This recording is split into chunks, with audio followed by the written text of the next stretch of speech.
Kadang kita tuh salah memahami kan, contohnya kayak gini. Dulu karena kita pengen nikah, kita iseng tanya ke orang tua kita. Dulu modal nikah tuh berapa sih? Tabungan bapak berapa waktu nikah? Bawa Indonesia meng 500.000. Tapi tahun 80, bro. Dolar 2000 sih ya. Harga emas piro, inflasi piye, kondisi politik, kondisi sosial kayak gimana, kondisi ekonomi gimana waktu itu. Ya kan harus kita memandangnya kompleks seperti itu. Jadi, wah bapak gue 500.000 so nikah, wah aku gajiku 1,5 juta berarti 3 kali siap. Sangar. Ya. Iya kan, orang-orang sing koyo ngono juga.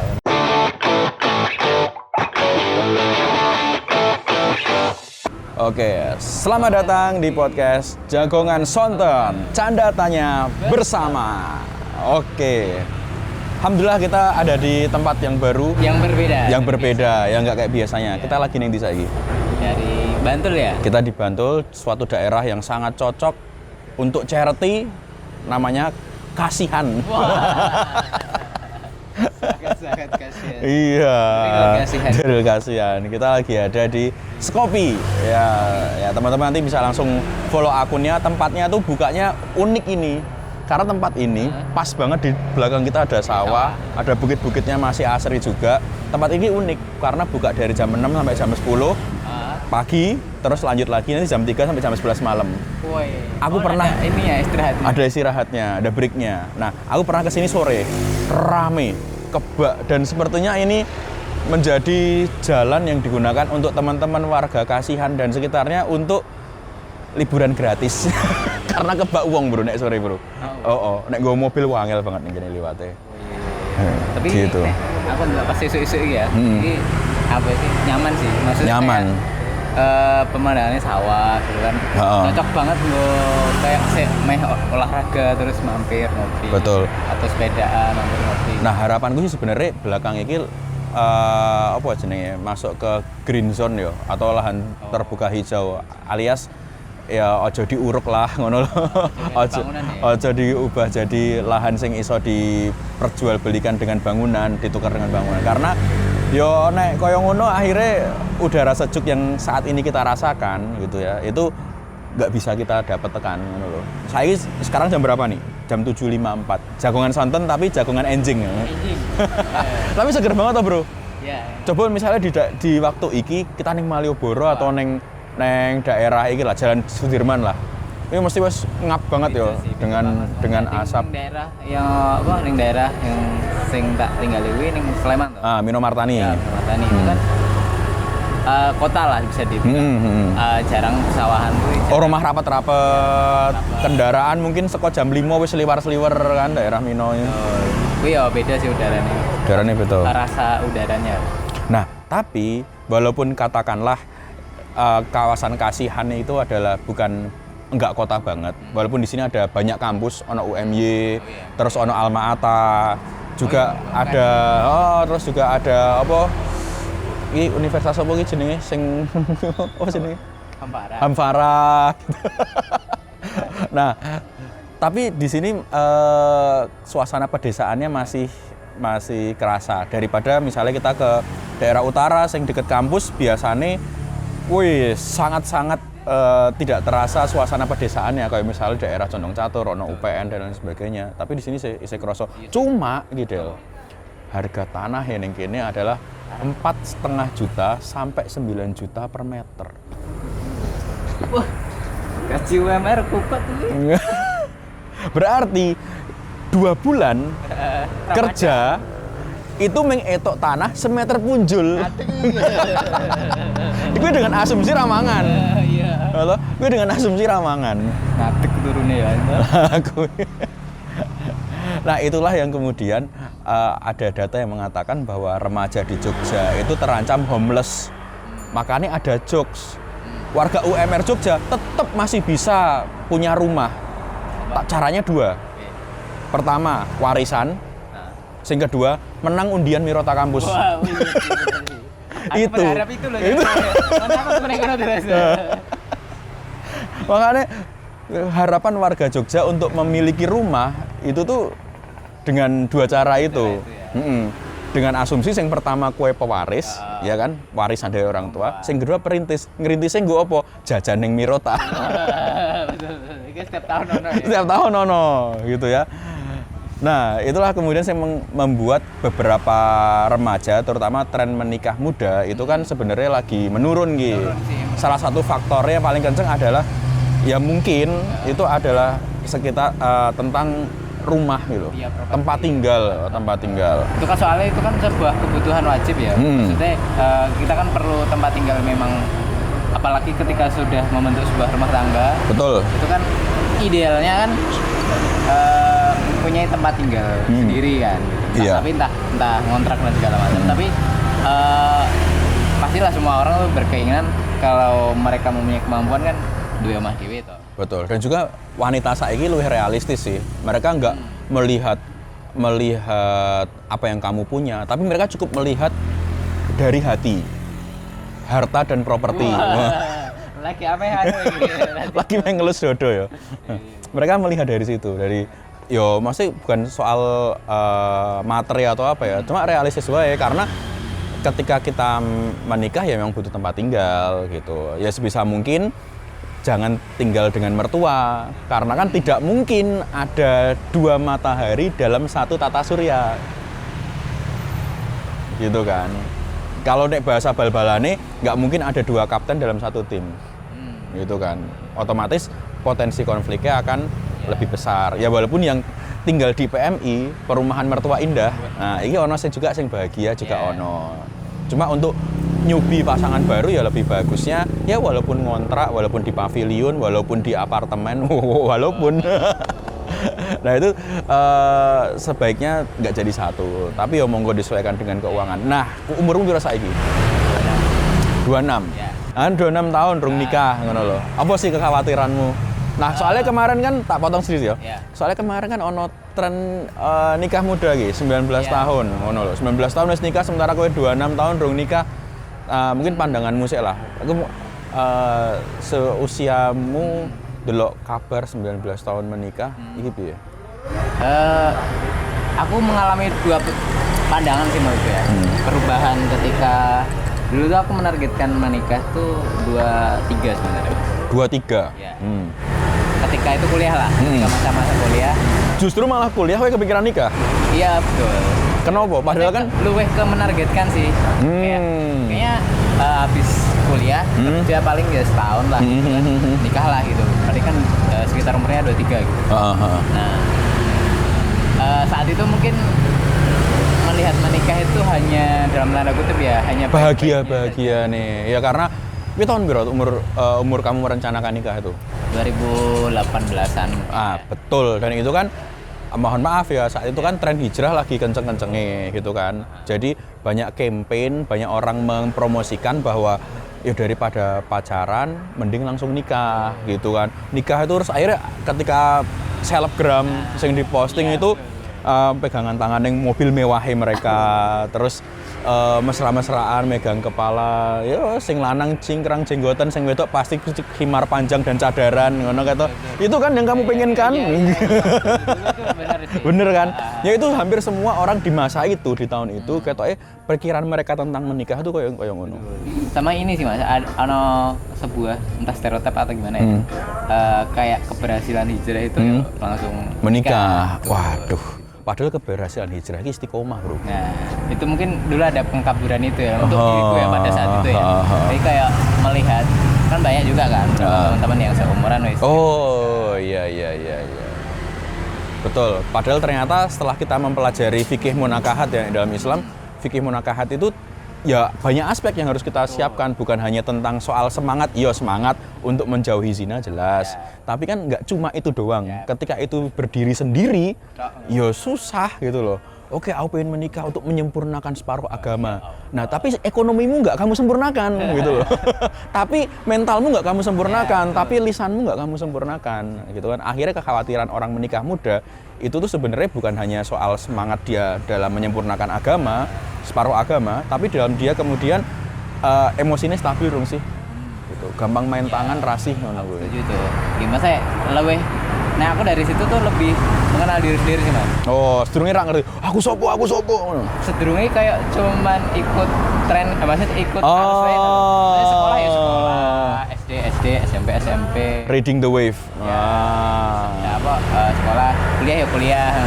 Tapi setelah kuliah kan kerja kan luwe perbedaannya adalah perbedaan antara yang menjalani pendidikan gitu, apa kuliah dan kerja kan lumayan berbeda lah bagiku saat itu. Dan neng kono aku lah kayak refleksi sih, kayak mulai kenal aku tuh Pijet refleksi. tuh refleksi diri. Oh, refleksi diri. Terus kayak aku ki nek nesu ki piye ngono lho. Oh, terus kayak betul. Regulasiku ki piye ngono lho, ketika nesu ki piye.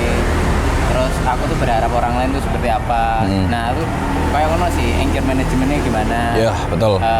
Wis stabil belum ketika menghadapi masalah-masalah yang tidak sesuai dengan ekspektasi kita misalkan.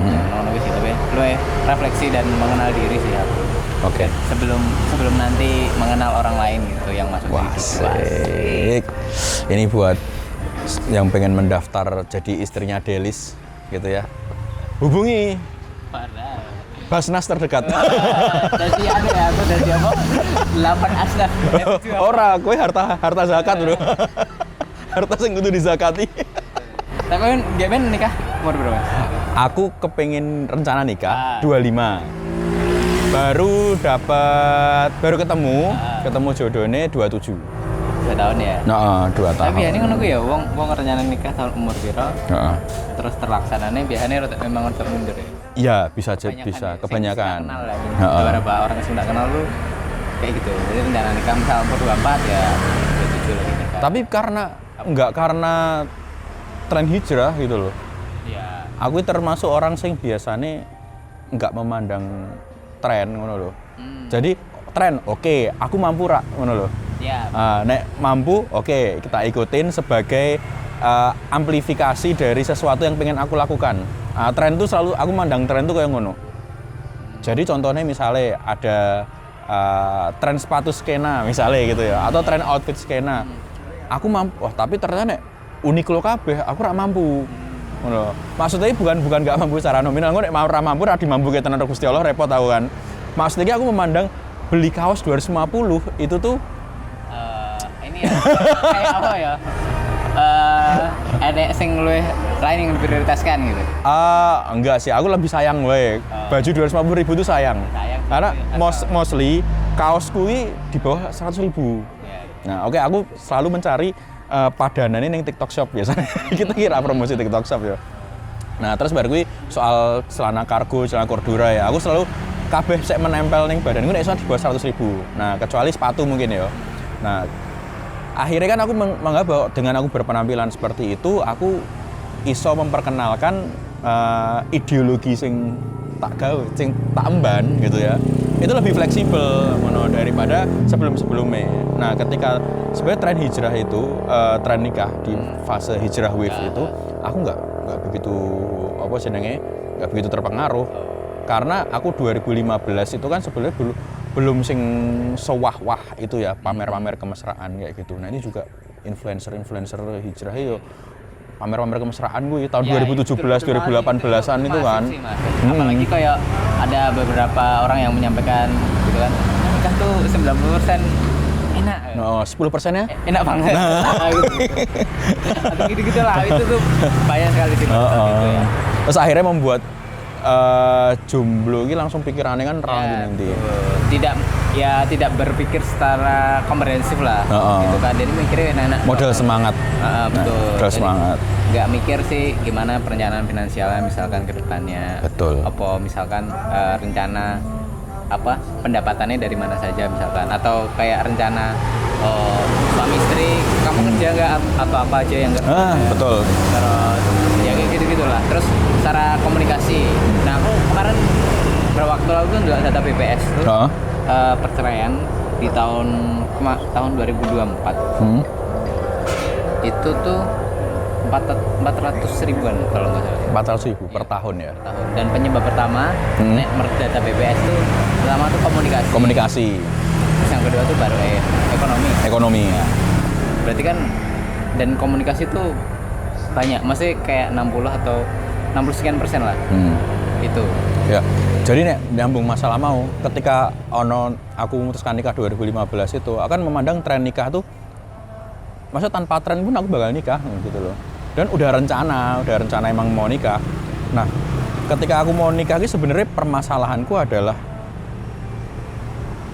gini dia ngomong ya. Permasalahanku yang menggawe aku ragu pas kuwi adalah ilmunya cukup ora. Karena kan kita harus bisa ngukur diri ya. Apa sih yang kurang sekolah kita iki ngono lho.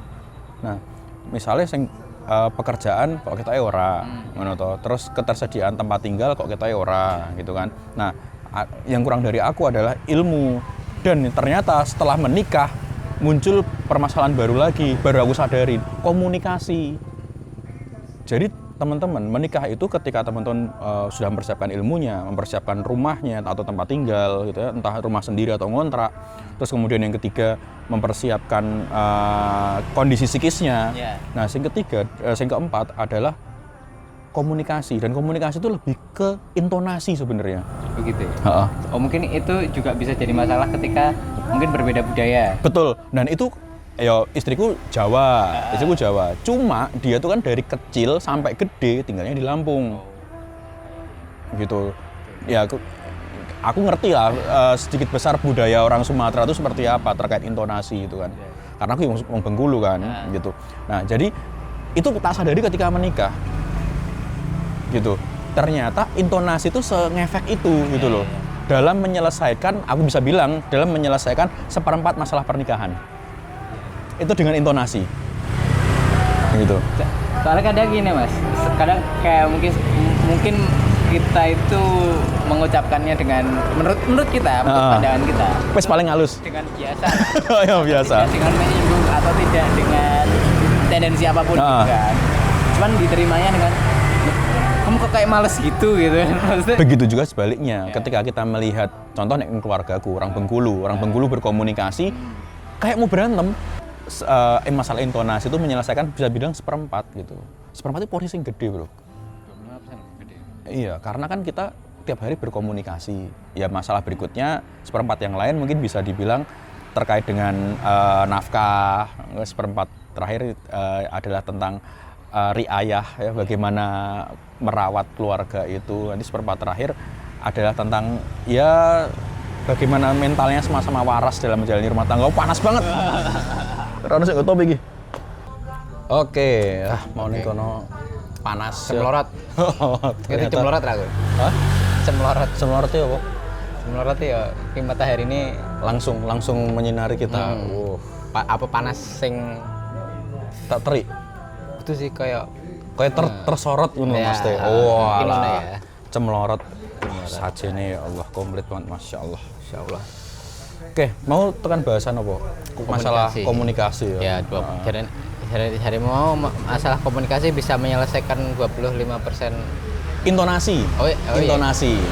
Karena isi pernikahan itu soal komunikasi. Tapi aku akan lebih spesifiknya adalah soal intonasi. Gitu. Awalnya misalnya itu anak ya, bicarane marah ki ya dimotivasi. Motivasi untuk anak, ini kan perkara intonasi. Kita marah, aduh anakku koyo ngene kok, anakku melakukan hal-hal sing tidak bisa ditolerir, ngono kan misalnya ya. Tapi dengan intonasi biar anak iki jera dan juga dia termotivasi untuk merubah lebih baik ngono loh. Tapi karena salah intonasi juga anak tuh malah justru masa terhakimi dan dia merasa hopeless dengan kehidupannya iso juga. Nek iku Mas, iki rada melebar sih ya. Nek membangun komunikasi dengan anak ya menurutku. Oh, bone carane. Setiap anak walaupun itu lahir dari rahim yang sama memiliki emosi yang berbeda. Itu yang harus kita pahami. Jadi makanya dulu aku melihat bahwa aku kan 3 bersaudara ya, aku nomor 1. Wah, ibuku kok sama adikku sing nomor sekian. Nah, engko rasa anak adikku sing nomor 3 misalnya.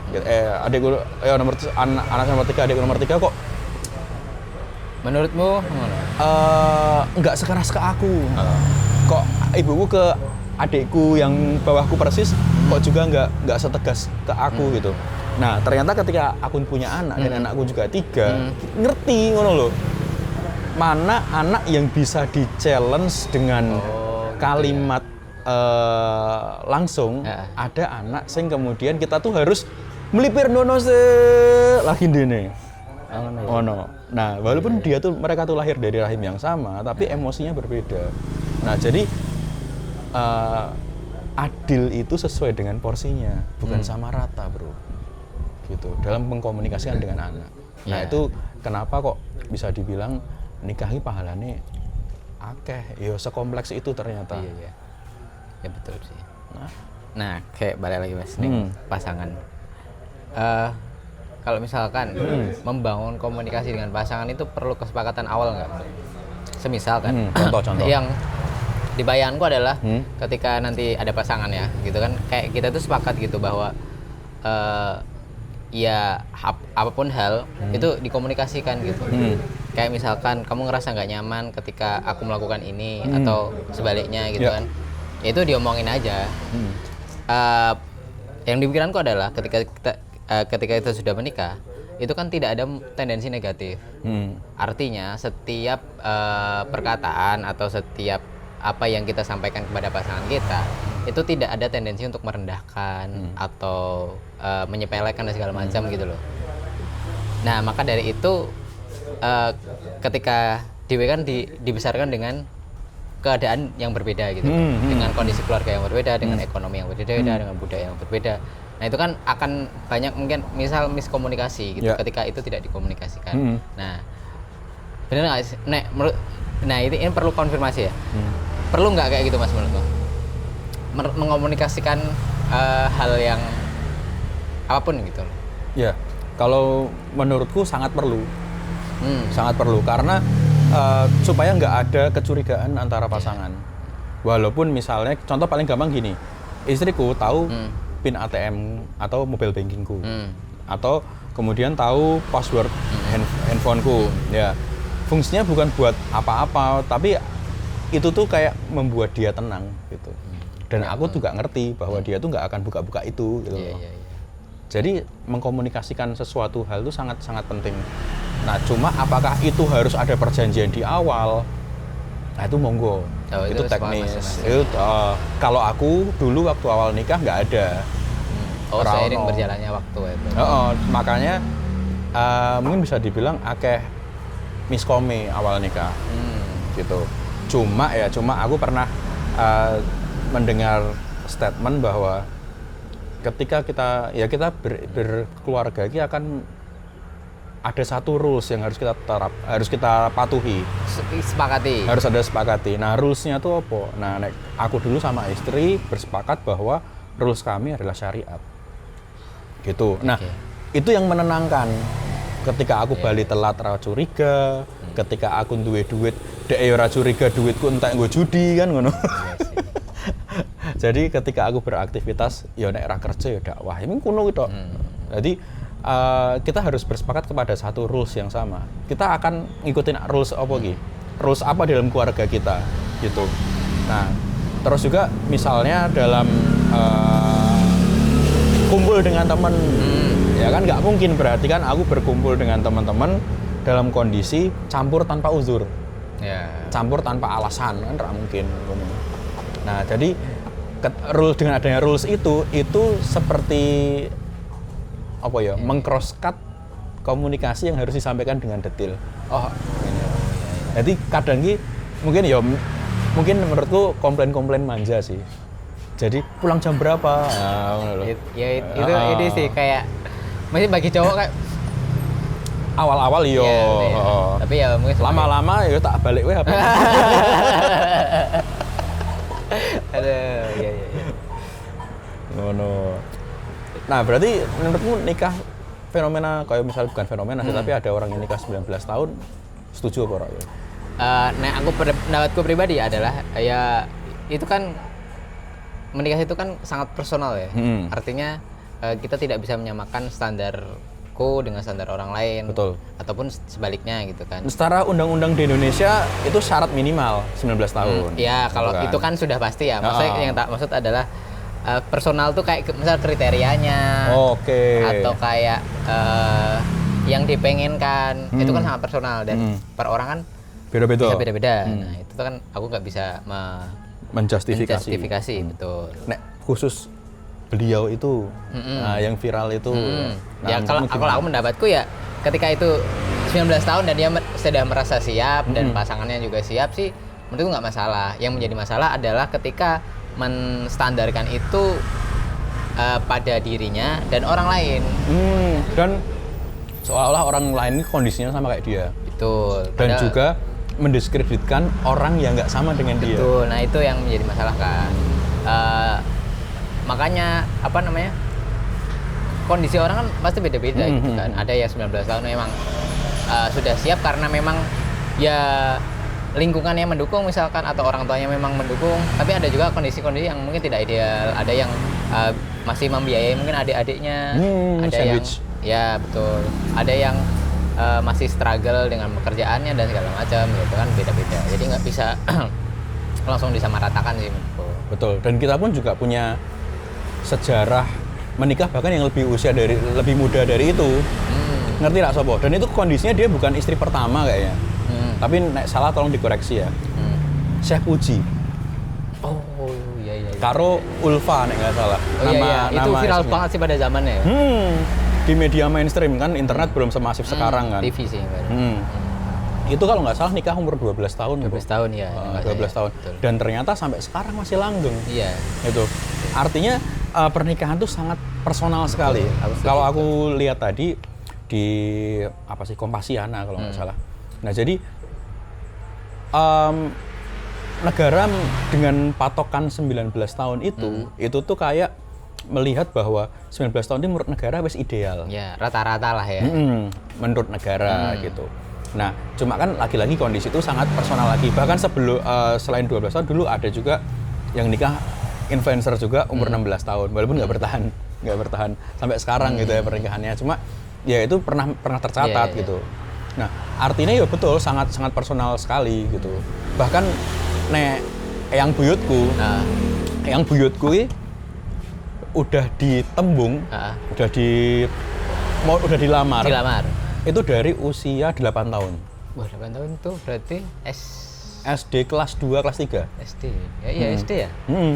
Dan terus ini ceritane simbahku ya. Nah, terus belum mens gitu kan. Belum mens, terus akhirnya oh ya udah kalau belum mens, besok nek Mas mens saya tak dikabarin saya kesini lagi. Nah 4 tahun berikutnya mens dikabari, haid dikabari, terus nikah itu umur 12 tahun. Dan itu kayaknya biasa sih Mas di zaman itu. Ya di zaman itu ya. Kayaknya mbahku juga nikah tuh usia 12, 13, kayak 16 tuh kayak wis tua. Dan anaknya 11. Nah, betul itu. Anaknya dari satu istri itu, anaknya 11. Emang punya satu istri doang. Anaknya 11 dan umur cucu pertama itu lebih tua daripada anak terakhir. Umur cucu. Oh. Iya. Kayak sepantaran ya itu ya. Lebih tua malahan, Bro. Lebih tua malahan ya. Lebih tua. Iya. Nah, tapi ketika aku ngelihat ternyata memang dari sisi apapun mampu gitu loh, dari sisi mental katakanlah dari kecil harus diajari dagang. Karena yang keluargaku tuh biasanya aku dulu ngalamin sih pas lulus SMK ditanyain mau kerjanya dalam arti ikut orang, mau bisnis atau mau kuliah. Oh ada 3 ya? Ditawarin gitu karena terutama buka bisnis atau kuliah sebenarnya, karena habisnya akan sama.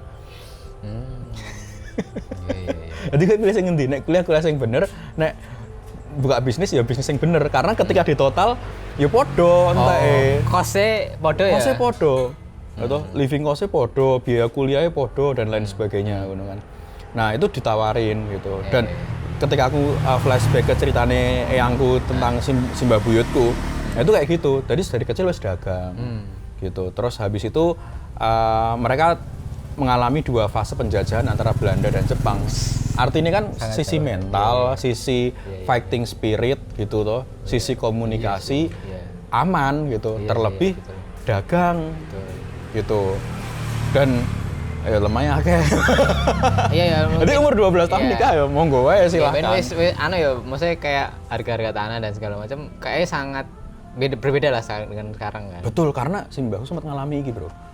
Aku pengen jual tanahnya cuma sama kamu. Si mbahku pengen beli tanah. Oh iya, ditawarin. Ya, paham sih. Ditawarin orang toh. Kamu pengen beli tanah enggak? Si mbahku ngomong, "Aku ora duwe duit," ngono kuwi. Ya wis piro duitmu?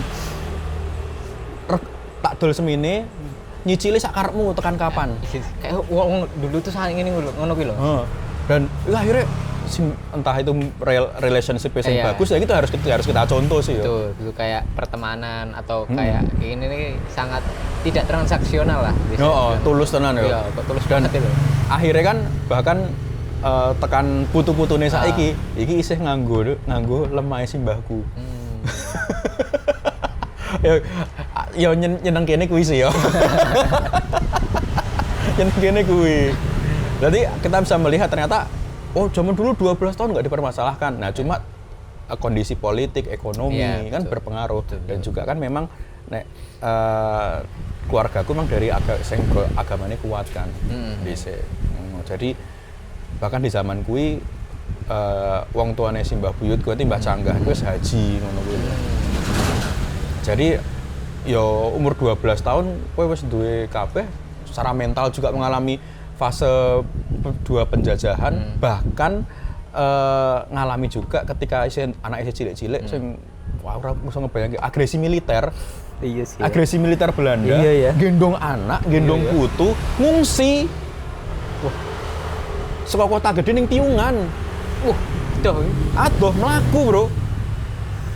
Insyaallah. Nah, artinya dengan kondisi-kondisi seperti itu wajar. Iya, betul. Gitu. Kenapa kok mentalnya kuat? Gitu. Karena memang wis ditempa dengan. Iya, jadi kita tuh jangan silau dengan usianya, tapi background lebih jauhnya tuh seperti apa? Mulai ilmu, psikisnya piye, gitu. Cara berkomunikasi gimana, cara pengertian gimana, cara memahaminya gimana, gitu kan. Berarti ini ya objektivitas kita ketika kita melihat sesuatu, apalagi sekarang neng media sosial kan, itu harus benar-benar luwih komprehensif lah ketika melihat itu ya. Wah, harus Bro. Jadi nggak cuman kayak, wih 19 tahun nikah, aku ya nikah. Terutama misalnya gini, kadang kita tuh salah memahami kan, contohnya kayak gini. Dulu karena kita pengen nikah, kita iseng tanya ke orang tua kita. Dulu modal nikah tuh berapa sih? Tabungan bapak berapa waktu nikah? Bahwa Indonesia meng 500.000. Tapi tahun 80, Bro. Dolar 2000 ya. Harga emas piro, inflasi piye, kondisi politik, kondisi sosial kayak gimana, kondisi ekonomi gimana waktu itu. Ya kan harus kita memandangnya kompleks seperti itu. Jadi, wah bapak gue 500.000 so nikah, wah aku gajiku 1,5 juta berarti 3 kali siap. Wah, sangar. Ya. Iya kan, orang-orang yang kayak ngono juga. Jadi sebenarnya usia pernikahan ini pada hakikatnya tuh sebenarnya nggak ada. Ya sangat subjektif dan nggak ada standar kecuali secara biologis mau ya. Nggak ada standar kayak sebenarnya siap tuh di berapa itu kan sangat masing-masing berarti ya. Ya, jadi barrier minimumnya dalam Islam ya ma'syarus syabab man istata'a minkumul ba'ah. Barrier minimumnya adalah ba'ah. Nah, ba'ah itu tuh dimaknai pertama itu adalah matang secara seksual. Berarti kowe ngerti cara berhubungan seksual iki kaya ngopo. Ngono. Ojo wah aku wis kondisi ba'ah. Emang ngerti kowe cara berhubungan seksual? Leboke kuping kan. Ora, ya ora iso. Apa ning irung ya ora iso ngono lho. Iki ora disensor iki, Wi. Ben ki wae ya. Artinya kan iki kondisi ba'ah gitu. Terus kemudian di lafaz yang lain dijelaskan dengan istilah bahah. Bahah iki apa? Bahah iki mampu membiayai pernikahan. Entah itu walimahannya sampai kemudian nafkah. Mampu membiayai akad nikah, resepsi, pestone lah. Sampai kemudian nafkahnya piye ngono kuwi. Ya bare minimumnya 2 kuwi. Nek di dalam hadis ya. Nafkah itu mencakup apa ya, Mas? Nah, nafkah ini juga sangat subjektif. Nah, ini disebut sebagai Islam ini ora anti budayai juga masuk ini gini. Karena nafkah ini disesuaikan dengan kebiasaan dan budaya daerah. Iya. Urf ya. Urf nek bahasane bahasa Arab ya. Nah, jadi misalnya ning Indonesia nafkah ki apa? Nafkah ki telu. Ini mungkin nek neng Jawa ya, tapi daerah lain monggo. Mungkin ono sik nafkah itu adalah kerbau atau babi ya misalnya ya, misalnya berarti masa neng Islam babi kan. Nah, neng Indonesia biasanya sandang papan pangan. Tiga itu ya. Ya iso sandang ini bukan hanya dimaknai sebagai pakaian Fisik, tapi juga ya apa ya, berperilaku baik gitu loh. Papan menyediakan tempat tinggal, nggak harus beli ya, karena faktanya di Jogja sangat susah untuk Anda membeli rumah ya. Larang. Gajinya sidik, omahe larang. Iso mau carane loro. Nek pewaris berarti ketok warisan, nek perintis tuku ning Wirata. Menang undian Wirata kampus.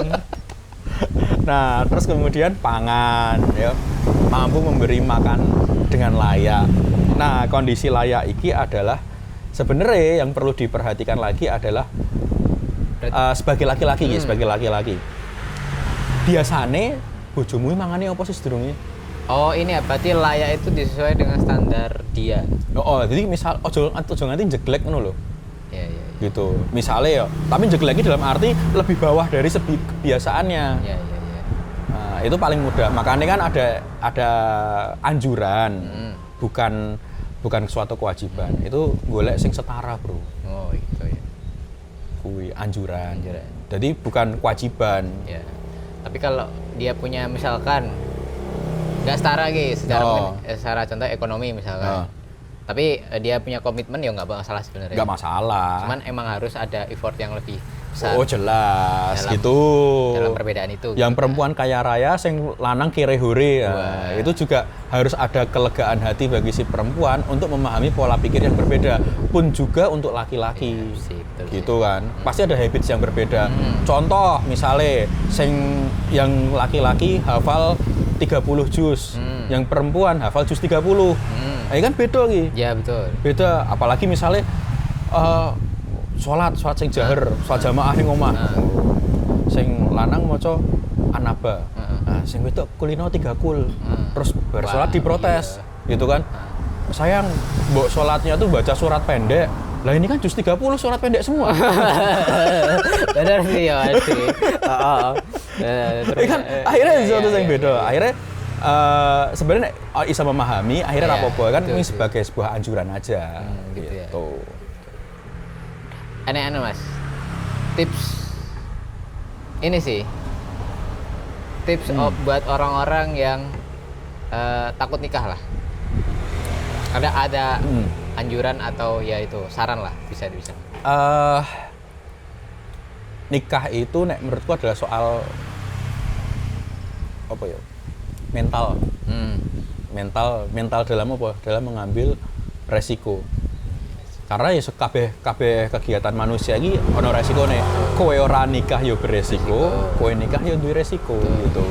Nah, artinya lebih ke persiapkan semuanya, kondisi mental. Kalau misalnya teman-teman punya luka pengasuhan dan lain sebagainya, yaitu coba di terapi dulu, datang ke psikolog, datang ke psikiater atau orang yang mampu melakukan atau menetralisir perasaan itu gitu. Terus kemudian kalau misalnya teman-teman terutama yang laki-laki masih berjuang supaya penghasilannya lebih dari UMR Jogja, ya itu perjuangkan dulu gitu, karena ya memang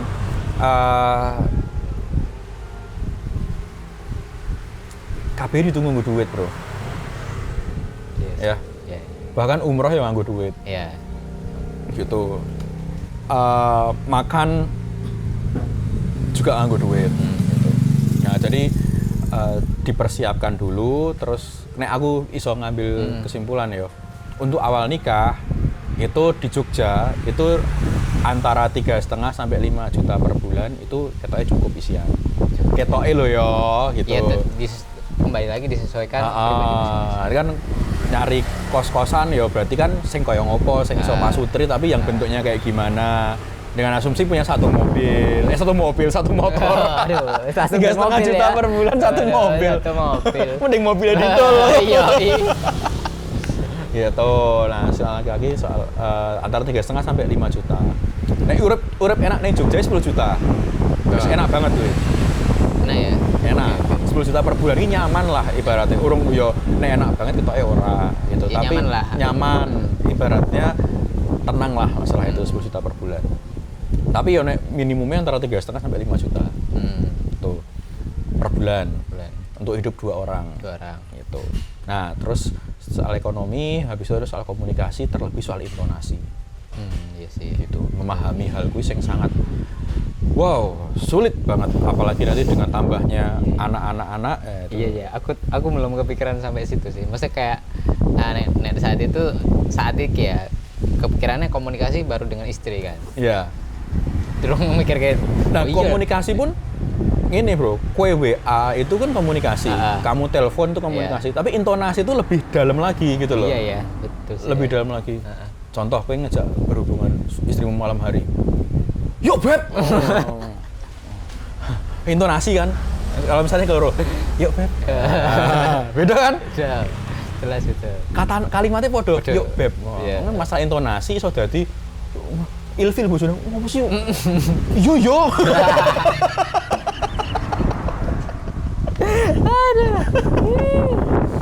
Terus kemudian sing kepiro kepapat ya. Adalah soal ilmu agama lah apa meneh ngono lho. Yes. Karena aku bingung, aku tidak menemukan opsi yang lain untuk menemukan rules di rumah tangga selain dengan rules agama. Betul sih. Memang kowe ini kan nggo apa? UUD 45, Pancasila, dan kemudian kesepakatan para pendiri bangsa. Ora iso, Bro. Orang yang pandu hari kan. KUHP, ora iso, Bro.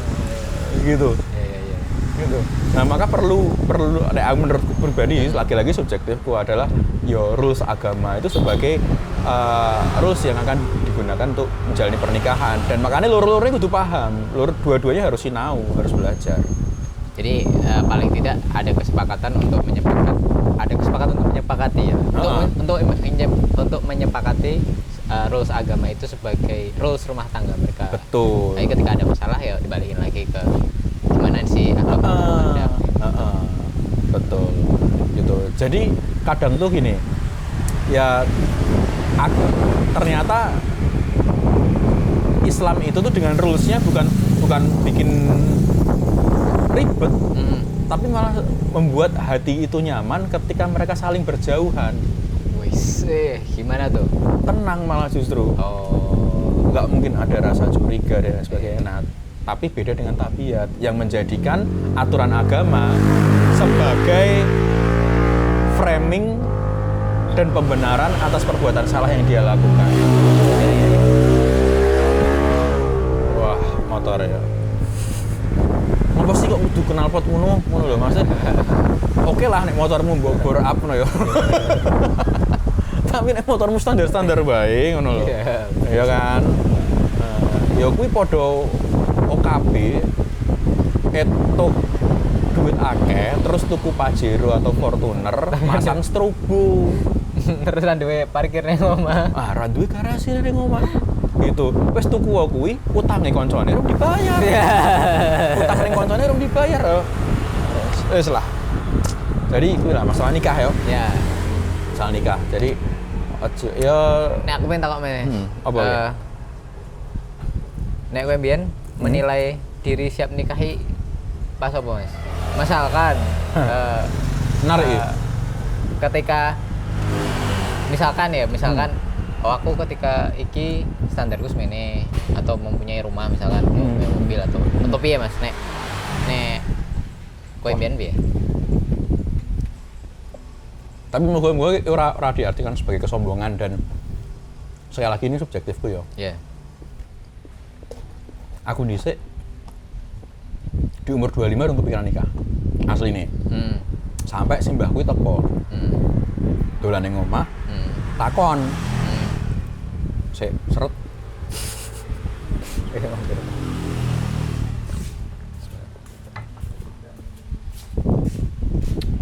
Takon, umurmu piro? Selawe ya aku nih. Kok rung kawin, bahasane ngono lho. Nikah, simbah-simbah jaman sekarang ngomong kawin. Kok rung kawin ngono. Mbok gendang ngono lah. Cepet ngono. Nah, kuwi lah aku pikiran. Langsung kepikiran, wah aku wis dikon dikon nikah ki ngono kan. Terus langsung aku ndelok diri kan. Tempat tinggal ya insya Allah iso menyediakan walaupun kontrak. Terus kemudian soal pekerjaan. Aku karo dosenku gawe konsultan tambang pas kuwi. Dia konsultan pertambangan. Terus aku lihat juga ning jurusan pertambangan. Dan aku jadi ketua himpunan. Ling-ling alumni, ling-ling perusahaan kan ono. Iya, banyak sih. Kuwi aku iso mengusahakan masalah pekerjaan. Ada proyeksinya lah. Ada proyeksinya. Terus kemudian kedua, nek misalnya orang yang tambang, kata aku duwe skill liyane. Gitu.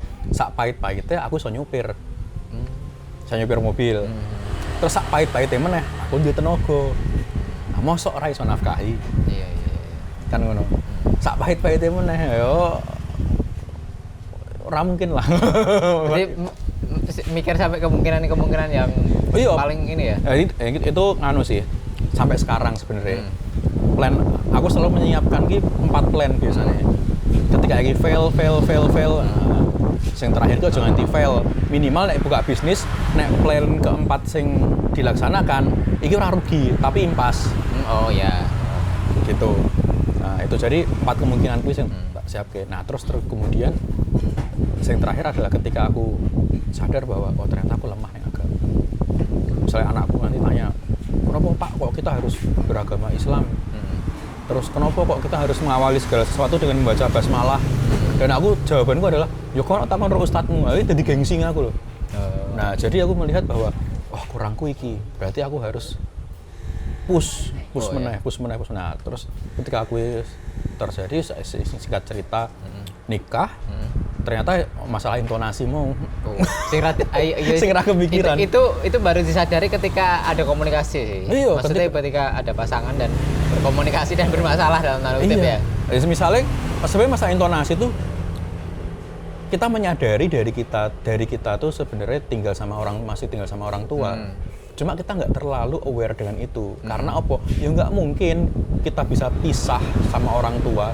Kok tak cerai jadi anak? Ora mungkin. Iya toh? Iya. Nah, masalah ini kan iya sih. Iso kan. Nah, jadi aku memandang bahwa wah agama ini yang paling kurang so aku. Akhirnya ya aku yang tak usahakan.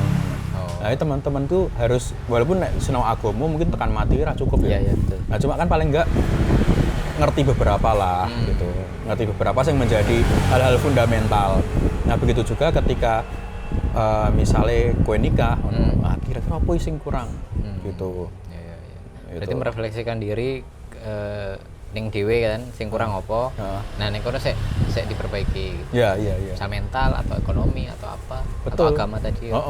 Gitu. Karena semua orang pasti akan mengalami sesuatu yang berbeda, nggak harus kayak aku ngono lho. Iya, aku setuju sih itu. Nah, makanya perlu komprehensif untuk melihat sesuatu itu. Iya. Jadi ketika dewe melihat sesuatu di sosial media tidak langsung FOMO. Ya. Langsung gubu-gubu 19 tahun nikah. Aku 11 ki. Be tahun ngarep aku 19. Be tahun ngarep aku kudu nikah. Akhirnya sak-sake golek bojone. Ya, betul juga. Kuwi lho. Kuwi sih. Berarti nek kowe mbiyen ora anu Mas, ning pasangane yo. Luwe ning diri sendiri sik ya. Masih kayak kriteria pasangan yo. Oh ya. Tapi daripada aku mikir kayak kuwi, semua aku urung beres. No. Oke. Aku urung beres ngono to. Jadi aku tuh nggak pernah mungkin tekan saiki ya. Berharap istriku melakukan sesuatu. Gitu. Jadi aku nggak ambil pusing soal kuwi sih. Maksudnya iki terkait hal-hal yang mubah yo, yang wajib yo. Jadi terkait hal-hal yang biasa. Contoh misalnya, aku tuh nggak pernah menuntut istriku rumah harus rapi. Gitu. Nggak tahu. Karena jenenge duwe anak, rumah berantakan itu indikasi anak aktif, sehat dan pinter. Wis ngono wae. Iya sih. Ono. Jadi kadang aku tuh nggak mau menerima tamu di rumah, bukan berarti aku tuh nolak tamu, enggak, karena rumahku tuh sangat berantakan. ada mainan tersebar, coretan-coretan di dinding yang mungkin orang ketika dia terbiasa hidupnya rapi ndelok omahku iki omah apa gudang. Nah, tidak nyaman karena nggak terbiasa ya. Orang nyaman karena terbiasanya uripe rapi gitu. Nah, aku nggak pernah nuntut istriku seperti itu. Nyapu tiap hari, ngepel tiap hari, aku nggak pernah nuntut seperti itu. Nah, apa sih bisa aku lakukan? Yo, aku bisa ngapain sih gitu loh. Fokusnya ning kono kuwi, ngono lho. Ya, fokus pada diri sih ya berarti. Ya. Tapi ya kuwi subjektif yo, karena ono koncoku juga sing ora biasane podcast karo kita. Kita munculkan. Nah, kuwi kudu rapi. Kuwi wajar. Ya, balik lagi sebenarnya ya ke style masing-masing ya. Betul. Dan ibu mertuaku itu termasuk orang yang harus rapi. Tembok harus bersih, korden harus nggak ada debu. Iya. Nah, ketika dolan ning omahku, astagfirullahaladzim, sofa jeblos. Ya ki piye anak lompat-lompat di sofa. Gitu. Sampai sekarang baru tak ganti gitu. Karena besok wis ngode sih, kapan mau diganti sofanya? Nanti, ketika mereka udah puas. Gitu. Kapan tembok mau dicat? Nanti, ketika mereka udah puas. Gitu. Iso nggak diarahke ning kertas atau buku gambar? Ya bisa. Tapi jenenge anak-anak gitu kan, dia akan mengeksplor. Ya ini menurut keyakinan saya. Menurut keyakinan saya. Jadi aku nggak mau ngebatasi aspek kreatif anakku. Ngono kuwi. Selama itu tidak membahayakan kan? Iya, artinya kan coret-coret tembok. Ya kita ngasih setiap coret tembok dikasih tahu. Nah, kan pasti kan baleni meneh. Iya, betul sih. Ngono kan. Sih. Lompat-lompat di sofa pasti dikasih tahu. Tapi setelah itu jebol dibaleni meneh. Wis jebol dibaleni meneh. Ngono kan. Nah, jadi menurutku aku nggak pernah berekspektasi kepada pasangan bahkan ketika sebelum menikah. Nanti aku kriteria ini. Aku ngosek lah. Ada keinginan di umur 25 memperbaiki diri sih. Iya. Berarti terpenting ya juga ilmu termasuk kayak mengenali diri Mas. Mengenal diri sebelum mengenali orang lain. Ya. Tapi gini, ojo kebablasan. Maksudnya kebablasannya adalah mengenali diri sendiri, jangan sampai narsistik. Gitu. Jadi membuat diri kita tuh over proud. Ya. Terus ketika menikah pengennya dihargai, pengennya diservis, pengennya diladeni, ndoro banget. Iya. Nah, aja sampai seperti itu gara-gara mengenali diri, menganggap dirinya tuh berharga, nggak masalah, itu wajar. Tapi kemudian menganggap dirinya berharga dan orang lain dan pasangan tidak seberharga diri kita, nah itu yang fatal. Iya. Akhirnya kan memunculkan sifat-sifat ndoro dan feodalisme dalam rumah tangga.